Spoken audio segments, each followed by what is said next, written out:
आप देख रहे हैं Navodaya times Punjab Kesari TV. BJP के राज्यसभा सांसद और केंद्रीय महामंत्री को पंजाब प्रभारी की कमान मिली है। हमारे साथ दुष्यंत कुमार गौतम जी। गौतम साहब, जिस तरीके से किसानों का आंदोलन चरम पर है और अकाली दल से गठबंधन टूट चुका है, ऐसे में आपको जिस तरीके से प्रभारी बनाया है पंजाब का, आपके सामने कितनी बड़ी चुनौती है?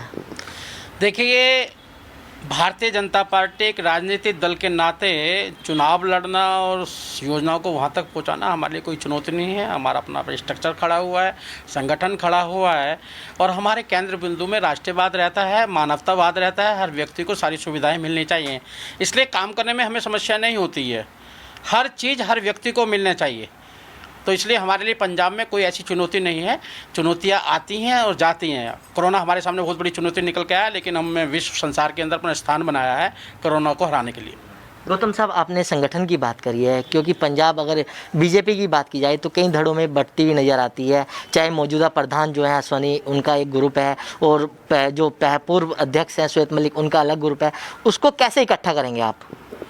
मुझे मालूम नहीं है, आपने ध्यान करा रहे हैं इस बात का। कोई हमारे यहाँ ग्रुप नहीं है। एक भारतीय जनता पार्टी एक ग्रुप है और लोकतंत्र के नाते अपनी बात कहने का सभी को हक है और बात सुनना संगठन का नेतृत्व का भी काम है। और उसमें एक ही रास्ता निकलता है कि देश को कैसे मजबूत करना है। उस धारा में हम सब एक साथ में काम करेंगे। आपने संगठन की बात करी है। संगठन को लेकर अभी जिस तरीके से आप अकेले 23 सीटों पर चुनाव लड़ते थे, अभी 23 सीटों पर आपका संगठन था, लेकिन अब पूरे संगठन को आप पंजाब में किस तरीके से इकट्ठा करेंगे? किस तरीके से अब जो नए संगठन है उसको कैसे अप्लाई करेंगे? हम 23 पर लड़ते थे ऐसा है, लेकिन हमारा संगठन पहले भी सभी जगह सीटों पर था। 117 सीटों पर था। मंडल, जिला, प्रदेश सभी हमारे पास में था। और ये नहीं है हम चुनाव लड़ने के लिए संगठन बनाते हैं, सामाजिक संगठन के तौर पर ही बनाते हैं। समाज में उठने वाली हर परेशानी का समाधान आज भारतीय जनता पार्टी है। इसलिए मोदी जी के प्रति जो आस्था है, इसके बाद में जो योजना है अमित शाह जी और अपने जगत प्रकाश नड्डा जी के नेतृत्व के अंदर पंजाब हमारा मजबूत है। पहले भी खड़ा था और आज भी खड़ा है। जहाँ तक संगठन की बात है, आज केरल में है, चाहे वेस्ट बंगाल है, तमिलनाडु है, हम वहाँ पर नहीं जीतते हैं, लेकिन संगठन हमारा आज भी वहाँ पर है। तो इसलिए हमें इसकी कोई समस्या नहीं है। हम पहले भी संघर्ष करते थे, विचारों को लेकर संघर्ष करते, और आज भी हम संघर्ष में अपने आगे बढ़ रहे हैं। दुष्यंत जी, जिस तरीके से किसान जो संगठन है वो लगातार कृषि कानून का विरोध कर रहे हैं, ऐसे में बीजेपी के नेताओं के सामने सबसे बड़ी चुनौती क्या होगी? क्योंकि बीजेपी के नेता सुरजीत जो ज्ञानी हैं, उन्होंने भी जो इस बिल का विरोध जताया था, उन्होंने कहा था कि केंद्र सरकार को किसानों की बात जो है वो सुननी चाहिए। देखिएगा, ये बिल कोई पंजाब के लिए अलग से नहीं आया है, पूरे देश के लिए बिल है। पंजाब में एक राजनीतिक प्रेरित है, प्रयोजित करके इसको चलाया जा रहा है। मुझे लगता है जब बैठेंगे और समझेंगे तो उनको भी समझ में आएगा कि आज हर आदमी पूरे देश के अंदर अपने उद्योग से बनाई हुई चीज़ों को या ट्रेडिंग करता है, पूरे देश में कहीं भी बेच सकता है, चाहे 100 रुपये की चीज़ हो या 100 करोड़ की चीज़ हो। तो किसान क्यों नहीं बेच सकता? आज पंजाब के अंदर भी काफ़ी जगह ऐसा है जो किसानों को मजदूरी मिनिमम वेजेस भी नहीं पूरी पड़ती है। 5 लोग घर में लगते हैं, 10 लोग घर में लगते हैं, मिनिमम वेज जोड़ को वो भी उसको नहीं मिलती है। और जिस प्रकार से पंजाब को बंधुआ मजदूर की तरह चलाया जा रहा था कि एक किसान एक ही आढ़ती को माल बेचेगा, बंधुआ मजदूरी पूरे देश में ख़त्म हो चुकी है। आज किसान जैसे पूरे देश में स्वतंत्र है, आज किसान पंजाब का भी स्वतंत्र है। लेकिन समझाने वाली बात है, क्योंकि सरकार वहाँ हमारे विरोधी दल की है और वो प्रयोजन करके इसको सबको कर रहे हैं। उनके साथ हम जब बैठेंगे तो जो राजनीतिक प्रेरित है उसमें तो हम कुछ नहीं कर पाएंगे, लेकिन वैसे किसान हमारे साथ जाएगा। लेकिन जिस तरीके से बीजेपी कह रही है कि हम सभी सीटों पर चुनाव लड़ने के लिए तैयार हैं, किसान विरोध कर रहे हैं, तो उम्मीदवार कहाँ से लेके आएंगे आप लोग? हमारे पास उम्मीदवार नहीं, उम्मीदवारों के संघर्ष चलेगा। अभी कल जब से मैं प्रभारी घोषित हूँ, मेरे पास भीड़ लगी पड़ी है टिकट मांगने वालों की कि साहब मैं काम करता हूँ, मैं काम करता हूँ, मैं काम करता हूँ। ये भारतीय जनता पार्टी की विचारधारा है। हम कोई माल देने लेने वाले को नहीं ढूंढते हैं, कार्यकर्ता को ढूंढते हैं। हमारा कार्यकर्ता पहले भी खड़ा था और आज भी खड़ा हुआ है।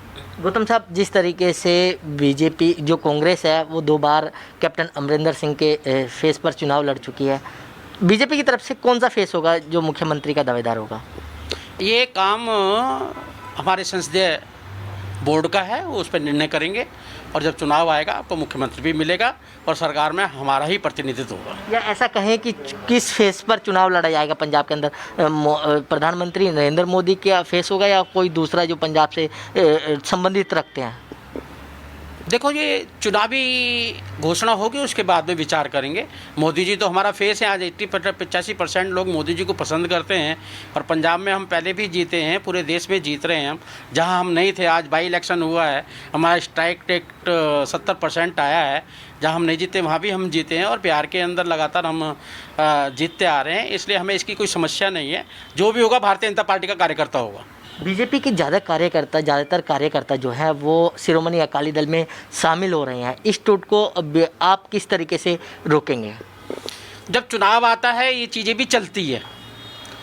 कुछ लोग विचारधारा के साथ जुड़ते हैं, कोई राजनीतिक दल में कोई जुड़ने वाले टिकटों के लिए भी होते हैं। ये सभी के साथ चलता है। बड़े बड़े नेता भी टूटते हैं, आते हैं जाते हैं। इसकी कोई समस्या नहीं है हमारे सामने। गौतम साहब, 1992 में जब बीजेपी चुनाव लड़ी थी तो करीब 16% जो शेयर वोट था वो बीजेपी को मिला था। तो ऐसे 16% शेयर वोट में कि बीजेपी सरकार बना पाएगी, और सरकार बनाएगी तो कौन सा सहयोगी दल होगा जिसको आप साथ में लेंगे? आप 16% की जबकि बात कर रहे हैं, आज की बात नहीं करते कि 85% नरेंद्र मोदी जी के प्रति समर्थक आज के पूरे देश के अंदर हैं। और बिहार में एक तब्दीली हुई है। महिलाओं ने हमें समर्थन दिया है, गरीबों ने समर्थन दिया है, दलितों ने समर्थन दिया है। आज कोरोना ऐसी महामारी के अंदर कोई अगर मसीहा बन के निकला है तो नरेंद्र मोदी जी हैं, उनके प्रति आस्था बढ़ी है। इसलिए हमें इसकी कोई समस्या ही नहीं है जी। सर, जिस तरीके से एक जो इंडस्ट्री एरिया है, अगर अमृतसर की बात करें, चाहे वो जलंधर की बात करें, चाहे वो लुधियाना की बात करें, वहाँ पर ज़्यादातर इंडस्ट्री है, नोटबंदी है, जीएसटी है। इसकी वजह से जो उद्योग वर्ग है, वो जो व्यावसायिक है, वो काफ़ी परेशान भी नज़र आया उस समय पे। उनको मनाने, और वो बीजेपी से काफ़ी नाराज़ भी हैं, तो उनको मनाने के लिए आप किस तरीके से उनसे मुलाकात करेंगे, क्या करेंगे आप? मैं अपने देश के औद्योगिक वर्ग में काम करने वाले लोगों का बहुत बहुत धन्यवाद करना चाहता हूं कि अपने औद्योगिक स्वार्थ को छोड़ते हुए उन्होंने देश के आगे बढ़ाने के लिए, जीएसटी मसला हो चाहे नोटबंदी हो, उनको लगता था कि देश मजबूत होगा, उसमें हमारा सहयोग किया। और वो चीज़ पुरानी हो चुकी है। लगातार देश आगे बढ़ रहा है, वो भी हमारे साथ आगे बढ़ाने का काम कर रहे हैं। अच्छा सर, नवजोत सिंह सिद्धू की बात कर लेते हैं। नवजोत सिंह सिद्धू आए दिन लगता है बीजेपी में आने की चर्चा लगी रहती है उनको। क्या लगता है कि बीजेपी उनको मिस करती है, या कोई गुंजाइश बची है उनके साथ आपके सामने कि वो दोबारा वापसी हो सकते हैं उनकी? ये सब राजनीतिक वहाँ के लोकल सभी लीडरों से बात होती है, केंद्र से बात होती है, उस पर के बाद निर्णय होते हैं। ये मेरा कोई व्यक्तिगत निर्णय नहीं होगा इसके बाद। अच्छा, जो पिछला कांग्रेस ने जो चुनाव था वो गुरु ग्रंथ साहिब की बेअदबी और नशे को लेकर लड़ा था। आपके कौन कौन से मुद्दे होंगे विधानसभा चुनाव में? हमारा एक ही मुद्दा होगा, राष्ट्रीय और व्यक्तिगत विकास। लोगों को हर सुविधा, देश की हर योजना उसके घर तक पहुंचनी चाहिए। और हम वो काम नहीं करेंगे जो कांग्रेस करती थी। 85 पैसे खाए जाते थे, 15 पैसे नीचे जाया करते थे। हम आज 100 भेजते हैं तो 100 ही जाते हैं। संगठन को मजबूत करने के लिए जिस तरीके से पार्टी अध्यक्ष जेपी नड्डा जी 19 पार्टी दफ्तरों का उद्घाटन कर रहे हैं, तो क्या लगता है कि इससे और संगठन जो है वो मजबूत हो पाएगा? देखिए, संगठन को मजबूत करना और खड़ा करना एक स्वाभाविक प्रक्रिया है, चलती रहती है। ये संगठन ऐसी चीज़ होती है, जैसे तांबे का बर्तन होता है ना, उसको साफ़ नहीं करोगे 2 दिन में फिर वो ऐसे लग जाता है। इसलिए संगठन की एक प्रक्रिया है, ये लगातार चलती रहती है। प्रवास होता है, बैठकें होती हैं, चलते हैं, चिंता होती है, किसी के विषय होते हैं, उस पर निदान निकाला जाता है। ये एक प्रक्रिया है। और कार्यालय का उद्घाटन भी एक प्रक्रिया के अनुसार पूरे देश में हमारे कार्यालय बन रहे हैं।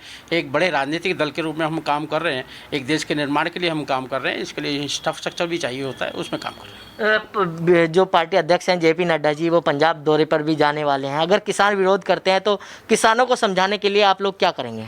बैठेंगे ना, उनके साथ में बात करेंगे।